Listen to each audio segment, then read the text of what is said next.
எனக்கு ஒரு தங்கச்சி ஞாபகம் வருகிறது. டெல்லியிலே செக்ரட்டரியேட்ல வேலை செய்து கொண்டிருந்தாள்.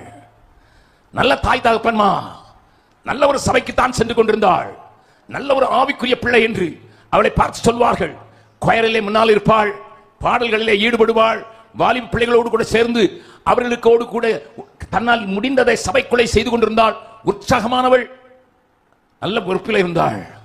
ஆனால் திருமணம் என்று ஒன்று வந்தபோது, திருமணத்திற்கு பின்பு அவளை சபையிலே பார்க்கவே முடியவில்லை. போதகர் அவளை வயலை ஒரு நாள் சந்தித்து, என்னமா சபைக்கு வருவதையே விட்டுவிட்டாயே என்று கேட்டார். அப்பொழுது அவர் சொன்னார், பாஸ்டர், உங்களுக்கு வசனம் தெரியாதா? நீங்கள் போதகர் தானே. திருமணமானால் 1 வருஷம் புருஷனோடு ஜாலியா இருக்கும் என்று சத்திய வேதம் சொல்கிறது உங்களுக்கு தெரியுமா என்று போதகருக்கே போதனை செய்து விட்டாள். பாஸ்டர் என்ன செய்ய முடியவில்லை. அம்மா, நாளைக்கு ஒரு ஸ்பெஷல் மீட்டிங் இருக்குடா, நீ தயவு செய்து உன்னுடைய கணவனோடு கூட வா. ஐயோ, நாங்கள் குதுப் மினாரிலே போய் பிக்னிக் மனாகுவதற்கு நாங்கள் கடந்து செல்வதற்கு தீர்மானித்து விட்டோம். உணவுப் பொருட்கள் எல்லாம் ஆர்டர் செய்து விட்டேன். அதற்குரிய ஒரு ஸ்பெஷல் டிரெஸ் கூட வாங்கி விட்டேன். நாளைக்கு முடியாது, இன்னொரு நாள் பார்க்கலாம். பாஸ்டர் கண்களிலே கண்ணீர் வருகிறது.